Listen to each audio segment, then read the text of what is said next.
नई सरकार पर जनता को नई उम्मीदें हैं। उन उम्मीदों को पूरा करने के लिए सीएम भजनलाल ने पहली ही कैबिनेट की मीटिंग में युवाओं और महिलाओं के लिए वादे पर काम करने शुरू भी कर दिए हैं। भजनलाल कैबिनेट ने पेपर लीक की जांच के लिए एसआईटी गठित करने का फैसला लिया।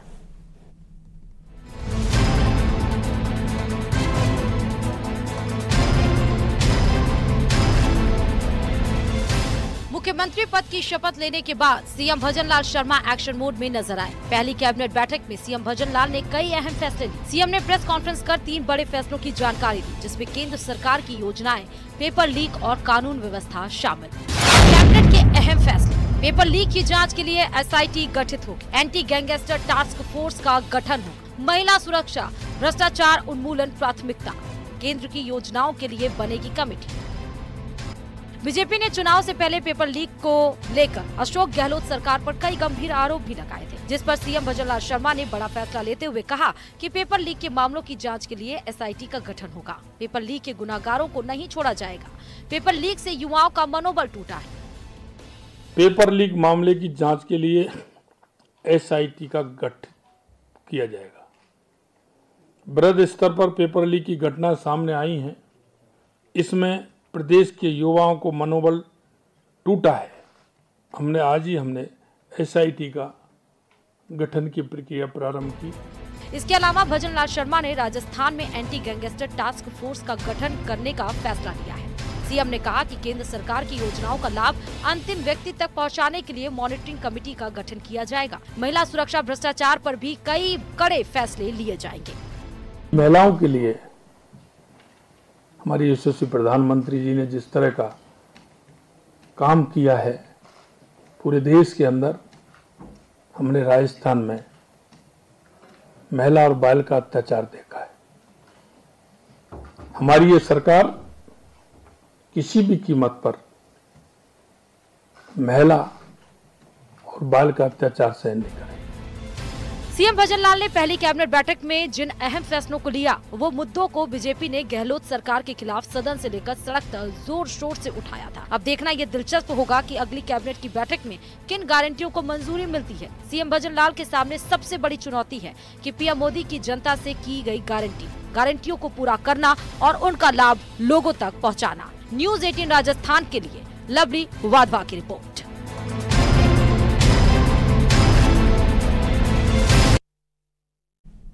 और चलिए इस बीच एक बड़ी खबर आपको देंगे। विकसित भारत अभियान की लॉन्चिंग आज रहने वाली है। पीएम नरेंद्र मोदी इस अभियान की लॉन्चिंग करेंगे।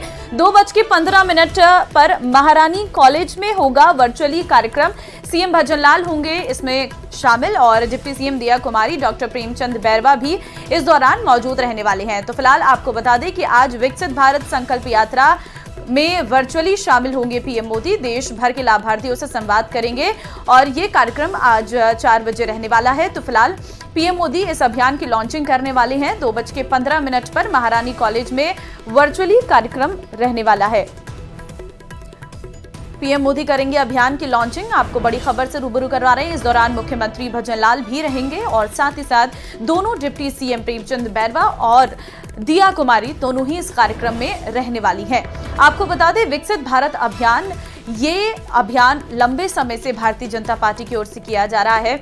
हर एक राज्य में ये विकसित भारत अभियान चलाया जा रहा है। गांव-गांव तक विकसित भारत अभियान के तहत जो टीम बनाई गई है वो पहुंच रही है और वहां पर लोगों से बातचीत कर रही है। इससे पहले भी प्रधानमंत्री ने इस अभियान के तहत जो है लोगों से बातचीत की, लाभार्थियों से बातचीत की है और ये अभियान जो है एक लंबा अभियान भारतीय जनता पार्टी की ओर से चलाया जा रहा है, जिसमें बाकायदा जो पूरी टीम है वो काम कर रही है और विकसित भारत अभियान के तहत लोगों से बातचीत की जा रही है। कैसे सरकार की योजनाएं लोगों के लिए लाभदायक रही, किस तरीके से उन्होंने योजनाओं का लाभ उठाया, सरकार की जो गारंटी थी, उन सब के बारे में जानकारियां हासिल की जा रही है।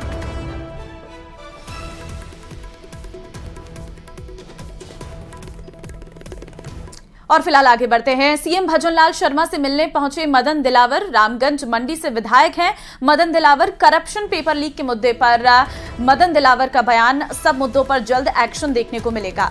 तो आपको बता दें कि मुख्यमंत्री भजनलाल से मिलने के लिए मदन दिलावर पहुंचे हैं। रामगंज मंडी से विधायक हैं मदन दिलावर। और साथ ही आपको मैं ये भी बता दूं कि करप्शन पेपर लीक के मुद्दों पर मदन दिलावर का बयान भी सामने आया है। सब मुद्दों पर जल्द एक्शन देखने को मिलेगा, ये मदन दिलावर की तरफ से कहा गया है। संवाददाता रोशन इस वक्त हमारे साथ है। रोशन, देखिए, रामगंज मंडी से विधायक मदन दिलावर मुख्यमंत्री से मिलने के लिए पहुंचे, क्या बातचीत हुई, जरा जानिए। जी बिल्कुल, देखिए मेरे साथ मदन दिलावर जी मौजूद है। मैं सीधा उनसे बात करने की कोशिश करूंगा। दिलावर साहब, आज आपकी मुख्यमंत्री से शिष्टाचार मुलाकात हुई, क्या कुछ रहा? शिष्टाचार भेंट होती है और उनके पिताजी अस्वस्थ हैं, उनके बारे में जानकारी ली। अब रही व्यक्तिगत, आप पिछले 5 साल आप सक्रिय रहे, चाहे पेपर लीक का मुद्दा हो, चाहे युवाओं के साथ खिलवाड़ की बात हो, उन मुद्दों के ऊपर भी चर्चा हुई नहीं हुई? मैं तो हमेशा ही सक्रिय रहा हूँ, सक्रिय रहूंगा। अभी मैंने कहा ना, शिष्टाचार भेंट थी, कोई ज्यादा चर्चा नहीं हुई। अभी आप जब पहले गए थे, आपने कहा तो जो पेपर लीक के मुद्दे हैं उनके ऊपर जल्द एक्शन देखने को मिलेगा। कल सीएम साहब ने भी प्रेस कॉन्फ्रेंस कर ये कहा, किस तरीके से बीजेपी की जो सरकार है अब वो एक्शन मोड के अंदर नजर आएगी? देखो, एक्शन मोड का मतलब ये होता है कि उस पर तुरंत कार्रवाई प्रारंभ होगी, पर रिजल्ट क्षण भर में आ जाएंगे, ऐसा नहीं रहे। अब रही कैबिनेट विस्तार की जो बात है, क्या कुछ कयास लगाए जा रहे हैं, इनके ऊपर थोड़ा कुछ मंथन हुआ, विचार हुई, विमर्श हुआ? नहीं, ये माननीय मुख्यमंत्री जी का विशेषाधिकार है, इस पर मेरी चर्चा नहीं हुई। तो देखिए, ये थे हमारे साथ मदन दिलावर जी। जैसा कि इन्होंने कहा है कि जो करप्शन का जो मुद्दा हो या फिर जो पेपर लीक का मुद्दा हो, उसके ऊपर एक्शन देखने को मिलेगा, भले उसमें समय जरूर लगे, लेकिन सरकार जो है, बीजेपी की सरकार है, डबल इंजन की जो सरकार है, वो एक्शन जरूर लेगी। अभी मुलाकात करी, देखिए भजनलाल शर्मा जो मुख्यमंत्री हैं, इस वक्त जो अस्थायी रूप से जो मुख्यमंत्री निवास जो बनाया गया है, इसके अंदर मौजूद है। आप यहाँ पर देख रहे हैं कि यहाँ पर जो मिलने वालों का जो सिलसिला है वो यहाँ पर जो लगातार यहाँ पर जारी है। आप तस्वीरों के अंदर देख सकते हैं यहाँ पर कि यहाँ पर जो लोगों को जो मुलाकात का जो सिलसिला है वो लगातार जारी है। सर, निकल रहे हैं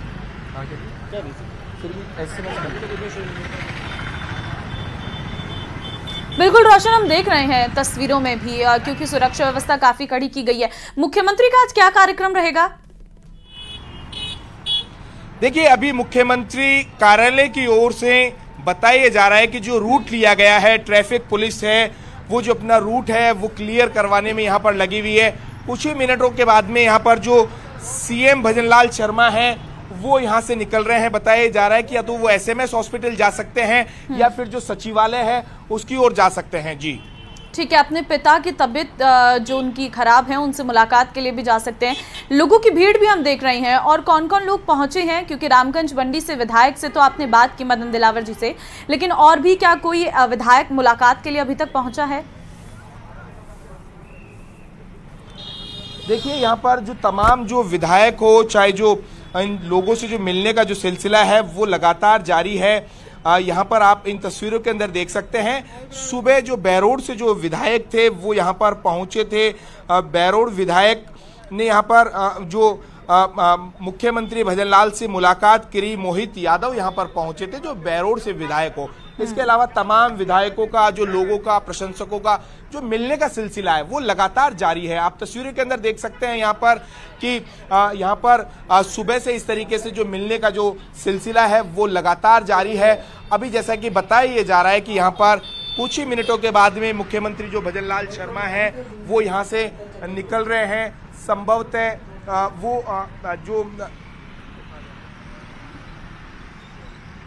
संभवतः सचिवालय जा रहे हैं। मुख्यमंत्री भजनलाल शर्मा सचिवालय के अंदर वहां पर जो तमाम जो अधिकारी हैं उनके साथ मीटिंग करेंगे। देखिए, लगातार उनके जो पिताजी हैं वो एसएमएस हॉस्पिटल में एडमिट हैं। बताया जा रहा है लगातार वो उनसे संपर्क में यहाँ पर हैं। उनके जो पिताजी की जो तबीयत है अब उसमें सुधार यहाँ पर बताया जा रहा है। अभी कुछ ही देर पहले उनके यहाँ पर निवास से पिताजी के लिए दलिया और जो खाना है वो यहाँ से गया। बताया जो मुख्यमंत्री भजनलाल शर्मा जी की जो धर्म पत्नी है वो यहाँ से जो खाना है वो लेकर यहाँ पर निकली। और अब देखिए, व्यस्त यहाँ पर नजर आ रहे हैं। एक कहा जा सकता है कि तमाम व्यस्तताओं के बीच में भी मुख्यमंत्री भजनलाल शर्मा है जो अपना धर्म यहाँ पर निभाते हुए नजर आ रहे हैं। आपने मुलाकात करी, क्या कुछ रहा भजनलाल जी से? उनके पिताजी की तबीयत के बारे में जाना, पूछा? देखिए, भजनलाल जी तो बहुत सहज सरल व्यक्ति हैं। पिताजी की निश्चित रूप से विश्वास खराब है, लेकिन अब पहले से सुधार है और कार्यकर्ताओं में बहुत जोश है कि राजस्थान में एक ऐसा परिवर्तन हुआ है कि एक बिल्कुल जिसे कहते हैं ना कि सामान्य कार्यकर्ता को इतने लंबे संघर्ष में जीवन के बाद में पार्टी ने इतना बड़ा आशीर्वाद दिया है, तो निश्चित रूप से मैं समझता हूँ कार्यकर्ताओं में बहुत जोश है और राजस्थान तरक्की के नए सोपानों की ओर चढ़ेगा भजन लाल जी के नेतृत्व में। आपने मुलाकात करी, आप मिले, क्या कुछ रहा? नहीं, बहुत अच्छी तरह मिले हैं, सबसे बहुत दिल खोल के मिल रहे हैं। हर कार्यकर्ता में बहुत खुशी है क्योंकि साथ लंबे समय तक भजन लाल जी के साथ में काम किया, संगठन में काम करने का हमको भी मौका मिला है, तो उनके अंदर सहजता है, सरलता है और साफ गोई है, सबसे बड़ी उनकी ताकत है और लोग उसको पसंद करते हैं। तो बिल्कुल देखिए यहाँ पर जो लोगों के जो मिलने का जो सिलसिला है, मैं मेरे सहयोगी से कहूंगा, यहाँ पर देखिए बड़ी संख्या में लोग, चाहे श्री गंगानगर हो, हनुमानगढ़ हो, तमाम जगहों से यहाँ पर पहुंचे हैं। आप कहाँ से पहुंचे हैं? मुख्यमंत्री नगर से जी, रायसी नगर से। क्या कुछ मुलाकात हो पाई? अभी मुलाकात हो गई। क्या कुछ रहा? बढ़िया रहा, बढ़िया मुलाकात हुई, बढ़िया मिले। आप भी आए, कहाँ से आप आए मुलाकात? मैं अलवर रामगढ़ से हूँ, ईश भारद्वाज है मेरा नाम। और आदरणीय हमारे मुख्यमंत्री जी जो अभी नवनिर्वाचित हुए उनको बधाई देने के लिए आए, और ये एक पहला मौका है कि एक साधारण कार्यकर्ता को मोदी जी ने राजस्थान का मुख्यमंत्री बनाया, तो ये भारतीय जनता पार्टी और हर कार्यकर्ता के लिए बहुत ही खुशी की बात है। जी बिल्कुल, देखिए 2.5 दशक बाद में कहा जा सकता है कि एक जो चेहरा है वो एक नया देखने को मिला है राजस्थान में मुख्यमंत्री के रूप के ऊपर।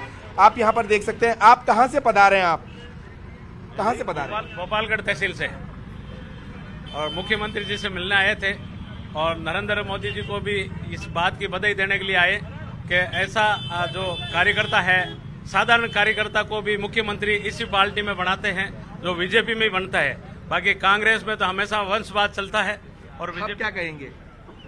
बहुत खुशी है, और एक राजस्थान के लिए, मैं कहूँगा पूरे भारत के लिए, कार्यकर्ताओं के लिए एक बहुत बड़ा मैसेज है कि एक आम आदमी कहाँ से कहाँ उठ के किस तरीके से, तो ये एक भारतीय जनता पार्टी और राष्ट्रवादी विचारधारा के साथ ही ऐसा संभव है। तो बड़ी खुशी है राजस्थान में, और विशेषकर हम जोधपुर से आए हैं और पर्यावरण के क्षेत्र में काम करने वाली संस्थाओं से काम करते हैं, तो भाई साहब जी के साथ हम लोगों ने वहाँ मिलते थे। देखिए खुशी भी है तो उम्मीद भी काफी होगी।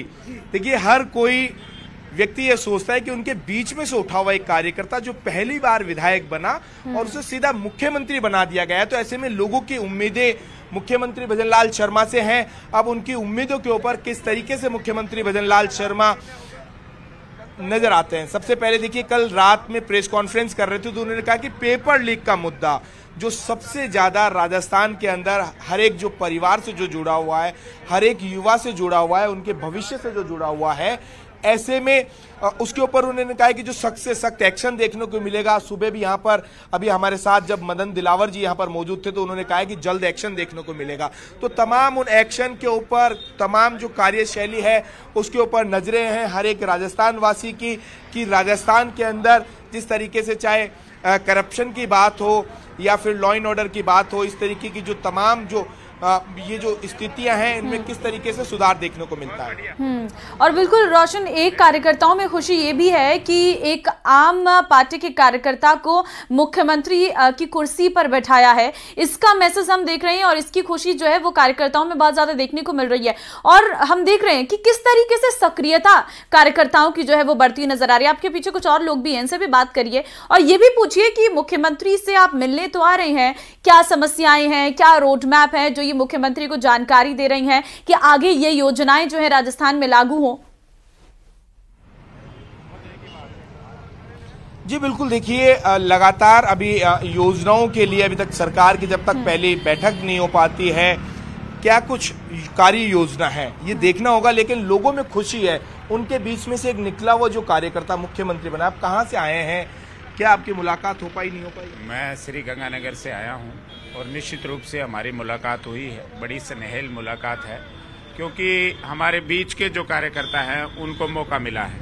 ये शायद भारतीय जनता पार्टी एक ऐसी पार्टी है जहां पर मंडल से लेकर बूथ लेवल के कार्यकर्ताओं को इतना बड़ा सम्मान मिल सकता है, क्योंकि ऐसे लोगों को लाने से पार्टी के प्रत्येक कार्यकर्ता में ऊर्जा का संचार होता है। अभी आप कार्यकर्ता हैं, ऐसे क्या कार्य योजना होनी चाहिए, ऐसे आप लोगों के क्या मुद्दे हैं जो आप उम्मीद लगाए बैठे हैं? देखिए, संकल्प पत्र जो बना था उस संकल्प पत्र के अंदर सारी जो आगे भविष्य की 5 साल में सरकार क्या करने वाली है ये चीज वहां तय हो गई थी। परंतु आज के टाइम में भ्रष्टाचार जो कांग्रेस सरकार का जो भ्रष्टाचार था, जो कि रीट में चीट हुई, या जो युवाओं के साथ जो बेरोजगारी जो एक बहुत बड़ा मुद्दा था, जो पेपर लीक वाले मुद्दे थे, या फिर मैं ये कहूं कि महिला अत्याचार था, कानून व्यवस्था है। बिल्कुल रोशन, देखिए इनके तमाम मुद्दे हैं और उन्हीं को लेकर यहाँ पर कार्यकर्ता पहुंचे हुए हैं। बहुत धन्यवाद आपका तमाम जानकारी देने के लिए। फिलहाल बड़ी खबर आपको देंगे, जोधपुर से बड़ी खबर सामने आ रही है। गजेंद्र सिंह शेखावत का संभावित दौरा, आपको बता दें जोधपुर का संभावित दौरा उनका रहेगा। कार्यकर्ताओं की बैठक ले सकती हैं और विकसित भारत यात्रा को लेकर बैठक संभावित है। जोधपुर में निकाली जाएगी विकसित भारत यात्रा, नगर निगम दक्षिण के नेतृत्व में निकाली जाएगी यात्रा। तो जोधपुर से बड़ी खबर है, गजेंद्र सिंह शेखावत का जोधपुर का दौरा संभावित है, जहां पर आपको बता दें कि कार्यकर्ताओं की वो बैठक ले सकते हैं, ये जानकारी सामने आ रही है। साथ ही आपको ये भी जानकारी दे दें कि विकसित भारत यात्रा जो निकाली जा रही है वो उसको लेकर ये बैठक जो है संभावित मानी जा रही है, क्योंकि जोधपुर में भी निकाली जाएगी विकसित भारत यात्रा, जिसका एक मूल मंत्र है कि सरकार की तरफ से जो कार्य किए गए हैं, सरकार की जो गारंटियां हैं, सरकार की जो योजनाएं हैं वो आमजन तक पहुंच सके, और आमजन अगर उन योजनाओं का फायदा उठा रही हैं तो किस तरीके से वो उनके लिए मददगार साबित हो रही है, ये साफ तौर पर एक मकसद है इस यात्रा का। और राजस्थान को अपना 14वां मुख्यमंत्री मिल गया है। भजन लाल शर्मा ने मुख्यमंत्री पद की शपथ ली है। इस दौरान सीएम के शपथ ग्रहण से लेकर पदभार ग्रहण तक कई रोचक तस्वीरें दिखी, ये रिपोर्ट देखिए।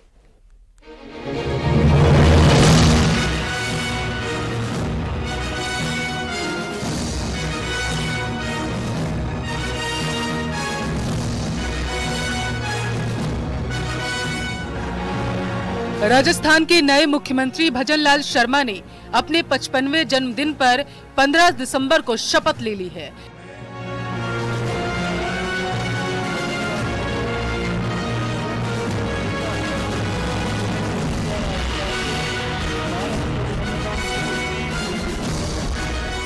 उनके शपथ ग्रहण समारोह में पीएम मोदी, गृह मंत्री अमित शाह समेत कई दिग्गज शामिल हुए। साथ ही मंच पर पूर्व मुख्यमंत्री अशोक गहलोत भी मौजूद थे। गहलोत ने मंच पर आते ही वहां पर पहले से मौजूद भाजपा के नेताओं के पास जाकर मुलाकात की। गहलोत ने केंद्रीय मंत्री कैलाश चौधरी, पूर्व नेता प्रतिपक्ष राजेंद्र राठौड़ समेत सभी दिग्गज नेताओं से मुलाकात की। लेकिन समारोह की एक तस्वीर सोशल मीडिया पर खूब वायरल हो रही है।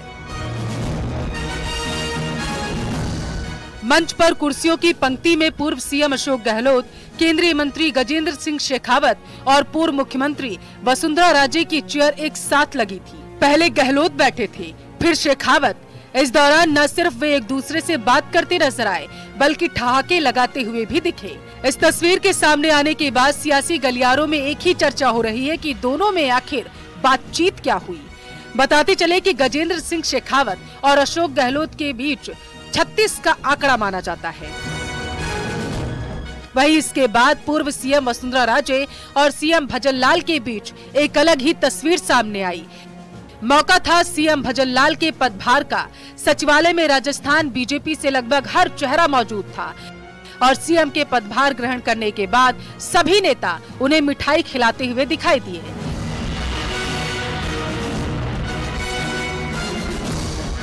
इसी दौरान पूर्व सीएम वसुंधरा राजे उनके पास आती हैं और उन्हें मिठाई खिलाती हैं और उनके सिर पर हाथ रखकर उन्हें आशीर्वाद भी देती हैं। लेकिन इसके बाद जो हुआ उससे पूरे सचिवालय में हंसी के ठहाके लगने लगे। एक बार आप भी इस तस्वीर को जरा गौर से देखिएगा। पूर्व सीएम के मजाकिया लहजे को देखकर आपकी भी हंसी छूट ही जाएगी।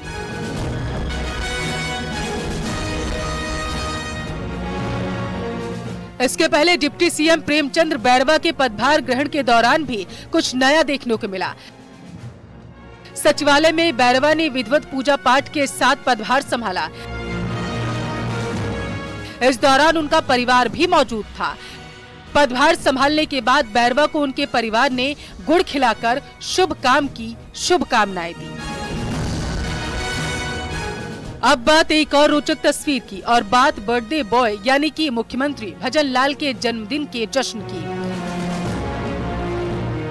पदभार संभालने के बाद सीएम सचिवालय से बाहर निकले, जहां उनके साथ लोगों की भारी भीड़ मौजूद रही। दिग्गज बीजेपी नेताओं की मौजूदगी में सीएम भजनलाल शर्मा ने केक काटा और अपने जन्मदिन के मौके पर मिले इस खास तोहफे और जनता के अपार प्यार का धन्यवाद दिया। Bureau report, news 18 Rajasthan. और इस बीच एक बड़ी खबर हनुमानगढ़ से निकलकर सामने आ रही है। सड़क हादसे में 3 लोगों की मौत का मामला सामने आया है। बोलेरो और पिकअप की टक्कर में हुई 3 लोगों की मौत। गोगामेड़ी थाना क्षेत्र के परलीका गांव के पास यह हादसा हुआ है। राजवीर, राम कुमार और राम स्वरूप की मौत बताई जा रही है। गंभीर हालत में मांगीराम का सिरसा में इलाज चल रहा है। बड़ी खबर से इस वक्त आपको रूबरू करवा रहे हैं। दरअसल आपको बता दें, हनुमानगढ़ से ये बड़ी खबर सामने आई है, जहां पर बोलेरो और पिकअप की टक्कर में 3 लोगों की मौत हुई है। संवाददाता राजू फोनलाइन पे इस वक्त हमारे साथ है। राजू, जानकारी सामने आ रही है, सड़क हादसे में 3 लोगों की मौत हुई है। किस वक्त की ये पूरी घटना है? जी बिल्कुल, ये रात्रि की घटना बताई जा रही है। जो गोगामेड़ी थाना क्षेत्र में परली का गांव है, वहां पर बोलेरो और पिकअप इनकी टक्कर हुई है। टक्कर में 3 जनों की मौत हुई है, राजवीर, राम कुमार और राम स्वरूप। और ये सभी हनुमानगढ़ जिले के रहने वाले हैं। घायल मांगीराम वो भी हनुमानगढ़ जिले का रहने वाला है और सिरसा में उसका उपचार चल रहा है। गोगामेड़ी पुलिस का ये कहना है कि टक्कर जो बिल्कुल आमने सामने हुई है दोनों गाड़ियों की, और प्रारंभिक जांच में यही सामने आया कि जो तेज रफ्तार है उसी का ये कहर है, और जिसके कारण जो है 3 जनों की मौत हुई है और एक का सिरसा में उपचार चल रहा है। फिलहाल हालांकि पुलिस जांच में जुटी हुई है। अभी तीनों के शवों का पोस्टमार्टम भी होगा, आगे की कार्रवाई भी होगी, मगर जो प्रारंभिक जानकारी सामने आई है वो तेज गति जो है इसका कारण नजर आ रहा है। जी ठीक है, धन्यवाद राजू आपका तमाम जानकारी देने के लिए।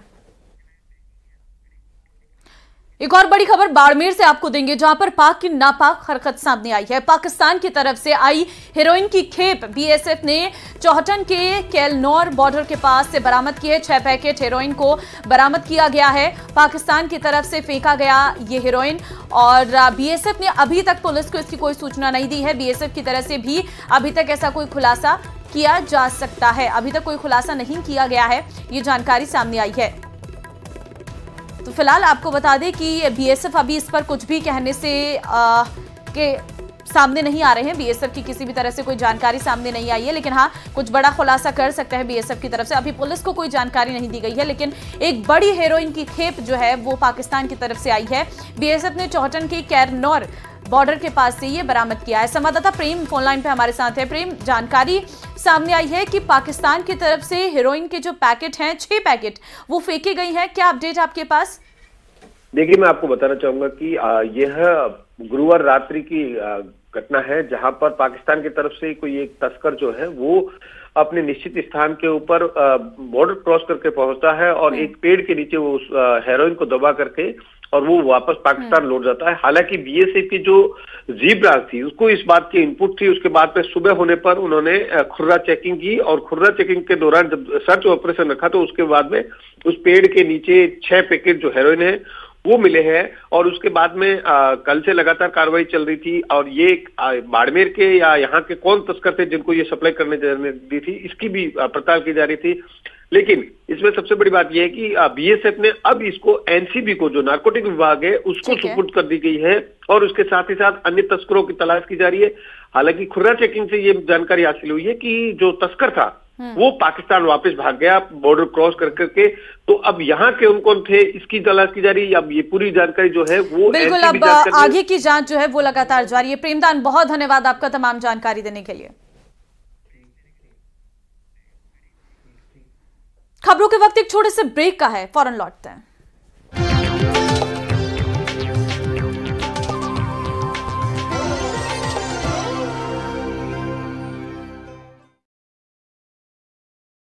शिक्षा विभाग में डेपुटेशन रद्द किए हैं। माध्यमिक प्रारंभिक शिक्षा और पंजीयक में कर्मचारियों को रिलीव करने के आदेश जारी किए हैं। स्टाफ ऑफिस ने जारी किया आदेश। लंबे समय से डेपुटेशन पर बैठे थे कर्मचारी, सभी कर्मचारियों को एक साथ रिलीव किया गया है। कार्मिकों में खलबली इस वक्त मची हुई है। आपको बता दें, शिक्षा विभाग में डेपुटेशन रद्द किया गया है। शिक्षा विभाग से जुड़ी ये बड़ी खबर से इस वक्त आपको रूबरू करवा रही हैं। लंबे समय से डेपुटेशन पर कर्मचारी बैठे हुए थे और उन्हें सभी को एक साथ रिलीव किया गया है और इसके बाद कर्मियों में खलबली मची हुई है।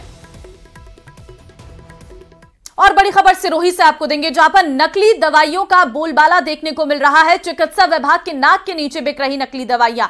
शिवगंज को बनाया नकली दवाइयों का हब। अधिकारियों की खानापूर्ति के कारण धड़ल्ले से बिक रही दवाइयां। आरटीआई कार्यकर्ता की शिकायत के बाद भी सीएमएचओ ने नहीं ली कोई सुध अभी तक। तो ये बड़ी खबर आपको बता रहे हैं सिरोही से, जहां पर नकली दवाइयों का बोलबाला देखने को मिल रहा है। कार्रवाई अभी तक कोई नहीं की गई है। अधिकारियों के नाक के नीचे ये पूरा काम चल रहा है, लेकिन इस पर अभी तक किसी भी तरीके से चिकित्सा विभाग की तरफ से कोई भी एक्शन नहीं लिया गया है। शिवगंज को जो है नकली दवाइयों का हब बना दिया गया है। खानापूर्ति बस अधिकारी कर रहे हैं और लगातार ये दवाइयां बिक रही हैं। आरटीआई कार्यकर्ता की शिकायत के बाद भी सीएमएचओ ने कोई सुध नहीं ली है। जहां एक तरफ तापमान 0 डिग्री पर पहुंच गया था, तो वहीं आज के तापमान में 1 डिग्री दर्ज किया गया है। गुरु शिखर के मैदानी इलाकों में ओस की बूंदें बर्फ में तब्दील हो गई हैं। हालांकि धूप के निकलने से धुंध छटती हुई नजर आ रही है। कड़ाके की ठंड का असर स्कूली बच्चों पर भी देखने को मिल रहा है। उन्हें स्कूल जाने में दिक्कतों का सामना करना पड़ रहा है। तो वहीं इस मौसम का सैलानी लुत्फ उठाते नजर आ रहे। तो माउंट आबू का तापमान 1 डिग्री इस वक्त दर्ज किया गया है। आप तस्वीरों में ही देख सकते हैं किस तरीके से आपको धुंध नजर आ रही होगी। सुबह सवेरे लोग गर्म कपड़ों का सहारा ले रहे हैं, लेकिन पर्यटकों की संख्या जो है वो माउंट आबू में देखने को मिल रही है। और ये आप देख सकते हैं ओस की बूंदें जो बर्फ में तब्दील हो रही हैं और अलाव जलाकर ठंड से बचाव किया जा रहा। आगे बढ़ते हैं। केंद्रीय कानून मंत्री अर्जुन राम मेघवाल ने जयपुर एयरपोर्ट पर जगतगुरु स्वामी रामभद्राचार्य महाराज से मुलाकात की। इस मौके पर मेघवाल ने स्वामी रामभद्राचार्य को भजन सुनाया और आशीर्वाद लिया। उन्होंने मनमोहक अंदाज में सूरदास का भजन प्रभु मेरे अवगुण चितना धरो और समदर्शी प्रभु नाम तिहारो, चाहो तो पार करो का गुणगान किया। और ये कृष्ण भजन सुनकर अर्जुन राम मेघवाल ने जगत गुरु का मन जीत लिया। और इससे पहले भी कई बार भजनों के सुर साध चुके कानून मंत्री अर्जुन राम मेघवाल के सोशल मीडिया पर कई वीडियोस वायरल हुए हैं। अवगुण चितना धरो हो प्रभु मेरे, अवगुण चितना धरो, समदर्शी है नाम तिहारो, चाहो तो पार करो ओ प्रभु मेरे, अवगुण चित ना धरो। एक लोहा पूजा में राखत, एक घर बधिक परो, हे प्रभु जी एक घर बधिक मेरे अवगुण।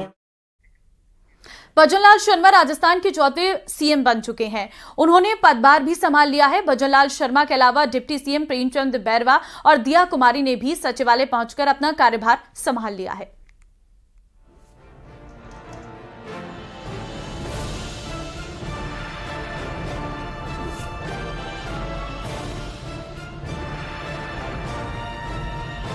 ये मौका था सीएम भजनलाल के सचिवालय पहुंचकर कार्यभार संभालने का। बीजेपी के कई दिग्गज वहां मौजूद रहे। हर कोई सीएम भजनलाल को मुबारकबाद दे रहा था। सबसे पहले बीजेपी के दिग्गज नेताओं के साथ सीएम भजनलाल गाड़ी में सवार होकर सचिवालय पहुंचे, जहां पंडित जी ने पूरे विधि विधान के साथ उनकी पूजा अर्चना करवाई।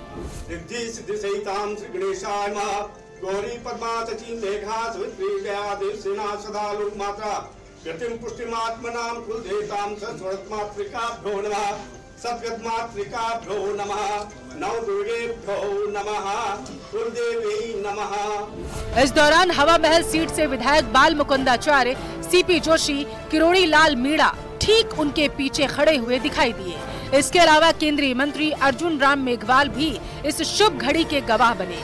राज्यवर्धन सिंह राठौर, गजेंद्र सिंह शेखावत और पूर्व मुख्यमंत्री वसुंधरा राजे भी इस दौरान वहां मौजूद थी। अंदर किस तरह से करवाया आपने पदभार ग्रहण? क्या किस तरह का? शांति पाठ से और सारे मंत्रों की पूजा करा के और अभिषेक किया। क्या मुहूर्त देखा गया था, खास उसकी डिटेल बताइए। 4 बजे से। 4 बजे से। और कौन कौन लोग मौजूद रहे, किस तरह से? थे, सारे अधिकारी थे। जी जी। और तो क्या खास बात थी इस मुहूर्त के बारे में, थोड़ी जानकारी? मुहूर्त अभी चंचल क्या है, बढ़िया जी। विधिवत पूजा अर्चना के बाद शुरू होता है बधाई देने का सिलसिला। फूल माला पहनाकर उनका सम्मान किया जाता है। सभी लोग बेहद खुश दिखे। प्रदेश के मुखिया भी खुशी से गदगद थे। एक एक कर वहां मौजूद लोग उन्हें मिठाई खिलाते हुए नजर आए। हाथों में हाथ लेकर शुभकामनाएं देते हुए भी दिखाई दिए। डिप्टी सीएम दिया कुमारी ने उन्हें एक भेंट दी, लेकिन सबसे यादगार रहा वो पल जब पूर्व सीएम वसुंधरा राजे सीएम भजनलाल शर्मा को शुभकामनाएं देने पहुंची थी।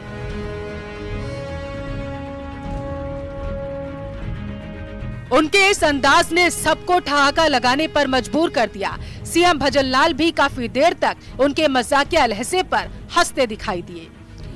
सीएम की ताजपोशी का दिन बेहद ही खास था। वजह थी उनका जन्मदिन। पदभार संभालने के बाद सीएम भजनलाल ने केक काटने की रस्म अदा की और इसके बाद सीधे वो पहुंचे उस कमरे में जहां दिया कुमारी का पदभार कार्यक्रम चल रहा था। वहां पहुंचकर उन्होंने उन्हें शुभकामनाएं दी। इस मौके पर भी बीजेपी के दिग्गज नेता मौजूद रहे। जिस तरह से 5 साल राजस्थान में कोई विकास नहीं हुआ, कोई काम नहीं हुआ, इतना अत्याचार हुआ है, महिलाओं पे अत्याचार बढ़ा है, लॉ एंड ऑर्डर 0 है, पूरी तरह से फाइनेंशियल कंडीशन राजस्थान की बिल्कुल इतनी खराब है। हम सब जानते हैं क्या हालत है राजस्थान की। तो बिल्कुल हमारे माननीय प्रधानमंत्री जी जैसे जैसे गाइड करेंगे वैसे वैसे हम सब मिलकर काम करेंगे और हमारे यशस्वी प्रधानमंत्री जी के नेतृत्व में केंद्र सरकार की जिस तरह से योजनाएं हैं, बहुत सारा काम किया है केंद्र ने, विकास का काम ढेर सारा किया है, योजनाएं भी बहुत बनाई। राजस्थान में वो सब नहीं हुआ, तो वो सब कुछ पहुंचाने का काम, ये सब चीजें करने का काम, यही हम लोगों के लिए, सबके लिए प्राथमिकता रहेगी। राजस्थान की जनता ने इतना विश्वास जताया है भारतीय जनता पार्टी में प्रधानमंत्री मोदी जी पर, तो हम लोगों का भी उतना ही दायित्व बढ़ जाता है और उस पर हम लोग खरा उतरने का पूरा प्रयास करें। भजनलाल शर्मा से पहले डिप्टी सीएम प्रेमचंद बैरवा ने भी सचिवालय में पदभार संभाला, लेकिन उससे पहले उन्होंने भी विधिवत पूजा अर्चना की।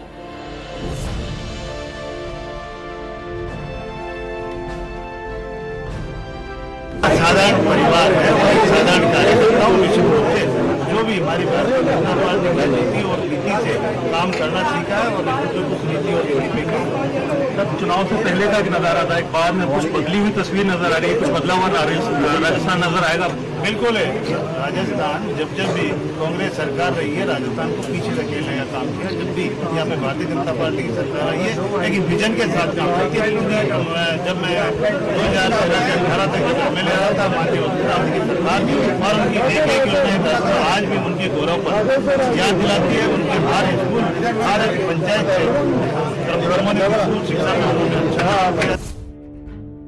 बहरहाल ताजपोशी हो चुकी है इनकी।